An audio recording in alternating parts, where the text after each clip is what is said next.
Hello learners, on behalf of School of Education, IGNOU, I, Dr. Neelkamal Saran, Assistant Professor in School of Education, welcome you all in this video session. You all must be aware of some of the eminent Indian philosophers who contributed a lot in the development of education system in India. Jiddu Krishnamurti or J. Krishnamurti was one of such Indian philosopher who contributed a lot in the education system of India. He was a speaker, philosopher, writer, thinker, and a great practitioner of education. Now, before starting this video lesson, let us have a look on the learning outcomes of this video lesson. Explain the educational philosophy of J. Krishnamurti. Discuss the concept of school according to J. Krishnamurti and describe the relevance of educational views of J. Krishnamurti on the present scenario. Now let's see the brief life sketch of J. Krishnamurti. J. Krishnamurti or Jiddu Krishnamurti was born on 11th May 1895 in Mednapelle in Andhra Pradesh. He was born in a Telugu-speaking poor family. His father was working in Theosophical Society. So like his father, he also became a member of the Theosophical Society. At that time, Miss Annie Besant, she was a British sociologist and theosophist. So at the age of 15, Krishnamurti accompanied Miss Annie Besant to England in 1911.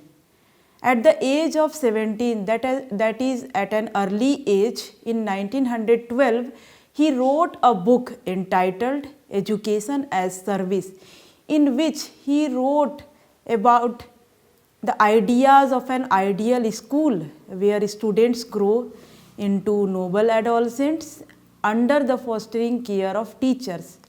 He established an institution named the Rishi Valley Education Center in 1928, in which he practiced whatever teachings or about educational teachings he used to give. He died on 17th February 1986. That's all about his life sketch. Next is, let us see what is the philosophy of life of J. Krishnamurti. Krishnamurti was a free thinker. Therefore, he refused to fit himself into any belief, creed or system, or to become a system himself. According to him, all the pains and sufferings of the world can be cured by the transformation of individual self. He focused on the transformation of individual self. If the individual self is transformed, then the pain of the world or sufferings of the world can be cured, according to J. Krishnamurti. His message to mankind was, first, understand the purpose of our existence, the purpose of our life, and understand what we are thriving for. Then utilize everything to strengthen us. To find out what we really love to do is one of the most difficult thing.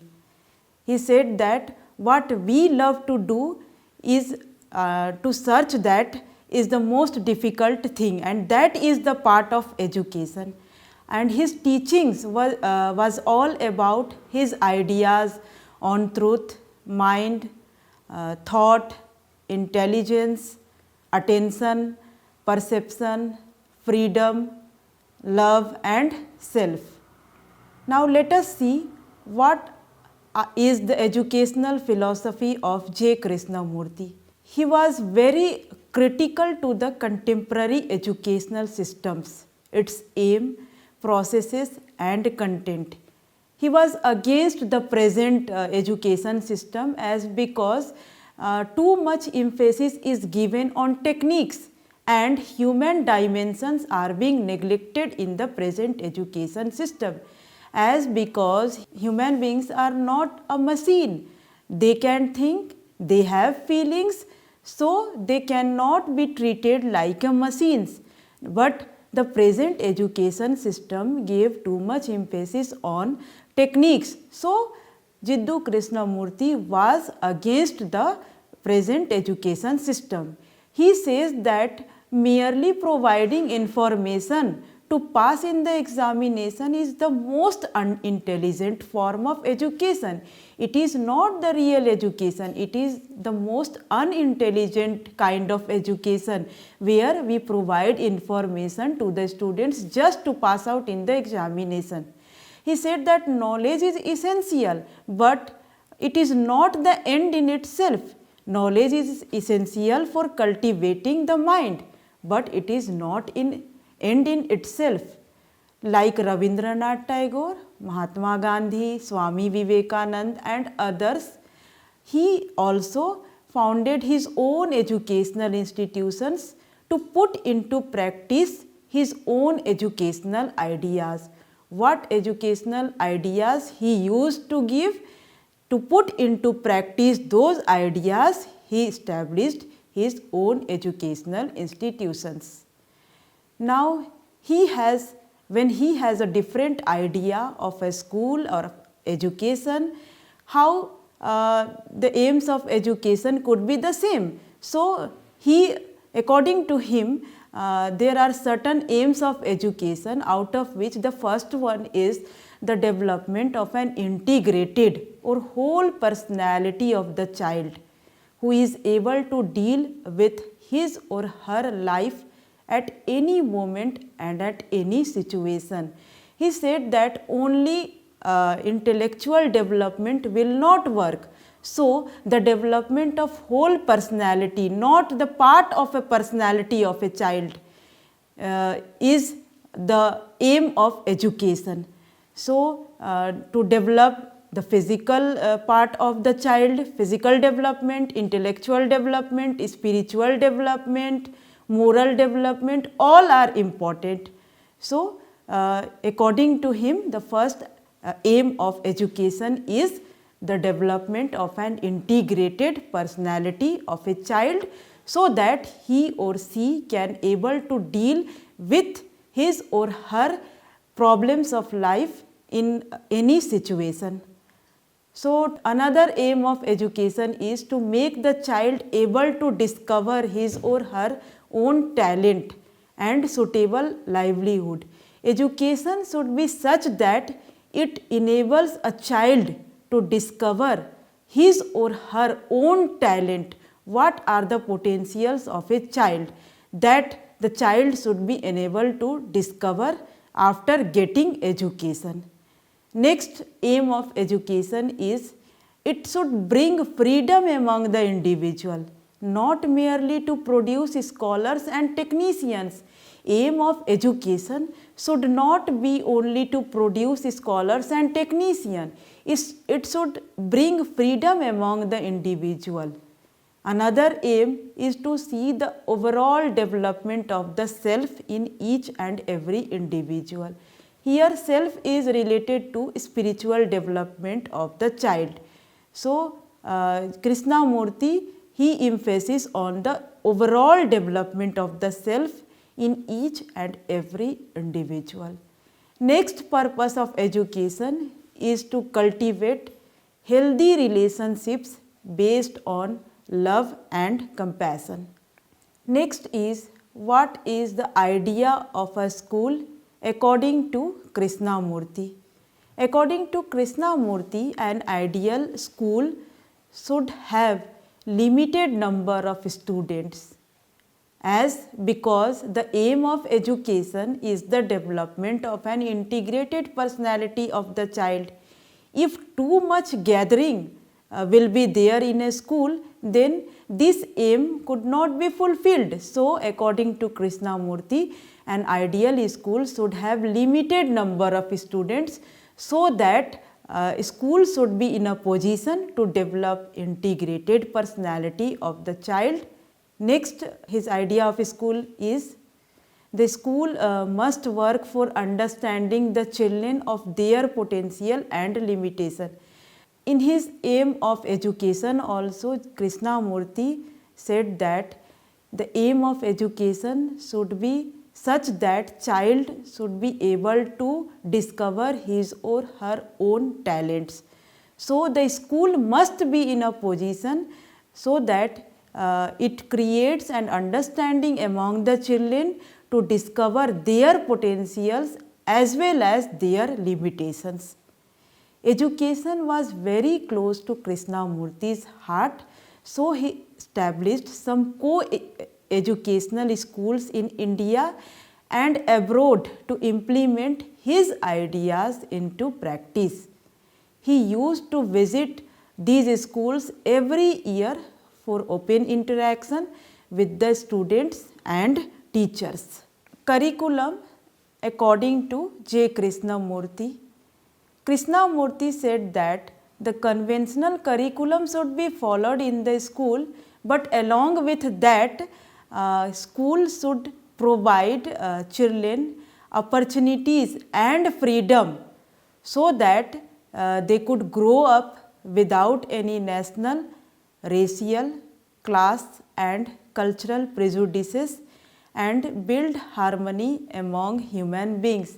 As we all know that India is a country where there is diversity, there many kind of cultures are there in India. So child should be in a position that they grow up without any kind of racial, class and cultural prejudices. They should appreciate the culture of all the cultures. They should appreciate all the cultures that exist in India. So next is pedagogy as suggested by Krishnamurti. So the teaching learning methods that were suggested by Krishnamurti were question answer method, where the teacher will ask some question and the student will answer them. This method provide the students opportunity to feel free. They can ask freely their questions and also they can answer freely to the questions asked by the teachers. So this question answer method provide freedom to the students. So this method was encouraged by Krishnamurti. Another method is observation and experimentation method.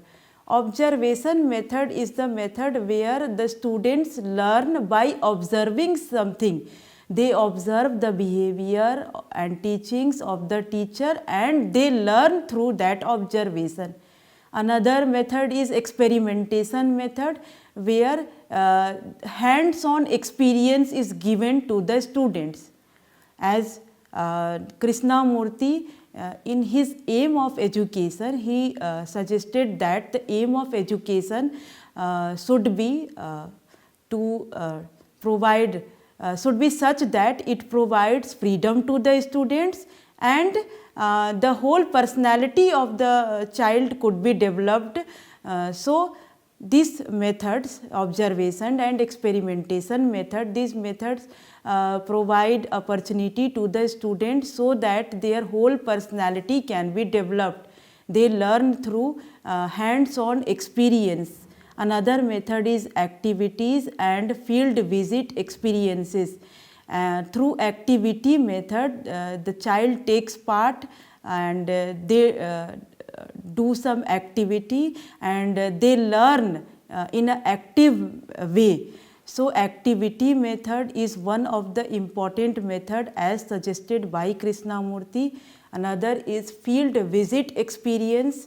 If they visit in a real life situation, they experience they learn through their experience. So this method is also one of the important methods suggested by Krishnamurti. Another method is exploration and discovery of the facts. Child, they learn better if they discover themselves or they explore themselves. So this method was suggested by Krishnamurti in order to achieve the aim of development of the integrated personality of the child. Next is how and the teacher and the student's relation should be according to Krishnamurti.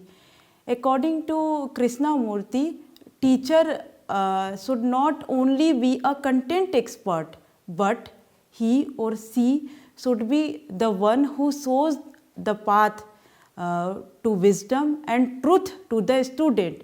So his work is not confined to the content expert or content provider only. His work is like torch bearer or path shower. He shows the path to the students of wisdom and truth. According to Krishnamurti, the concept of communication includes listening and learning, and understanding the difference between the two is of great benefit to the teachers. Truth is the more important than the teacher himself. Truth is much more important than the teacher himself according to Krishnamurti. To create a new society, each one of us has to be a true teacher. As we all know that teaching is a noble profession and teacher is an ideal human being. So truth is one of the important quality of a teacher, and Krishnamurti emphasizes that a true teacher should be a truthful teacher, and this nature or quality should be reflected in his or her teaching. Teachers have to be both the learner and the teacher. As we all know that a better teacher is the one who is himself or herself is a learner also. So teacher should be both learner and the teacher. Krishnamurti considers that the child has all the abilities of their own development. But what is the role of teacher? The role of the teacher is to develop the child in his or her right destination. As I have already said that the role of teacher is path shower or torch bearer. He shows the right path to the children. He or she assists the child in discovering his or her talent. Krishnamurti's concept of methods of teaching, school organization and the role of a teacher is truly progressive in nature, and his emphasis on development of an integrated personality through an integral approach to education is highly recommended by almost all educationists and thinkers. His emphasis was on development of an integrated personality through integral approach. Now what is integral approach? Integral means an inclusive, comprehensive approach as reflected in his pedagogy of teaching. He said that pedagogy of teaching should include question answer method, experiment method, learning through discovery method. So all these methods of teaching, these all should be given to the child in order to achieve the aim of development of an integrated or whole personality of the child. Krishnamurti said that only a part of a personality of the child will not work. The development of only one part, that is intellectual part, will not help the child to deal his or her problems of life. So the development of an integrated, that is intellectual development, moral development, spiritual development, psychological development. So each field should not be neglected. Each and every field should be developed so that the child should be in a position to deal with his or her life problems effectively. Now, to sum up what we have studied is, in this video we have discussed about the educational philosophy of J. Krishnamurti. We have also studied the concept, aims and methods of education as visualized by J. Krishnamurti. There is one assessment question for you all to reflect. The question is, describe the relevance of educational views of J. Krishnamurti on the present scenario. That's all in today's video session. In the next video session, we will study about the educational contribution of Sri Aurobindo. Thank you and have a nice day.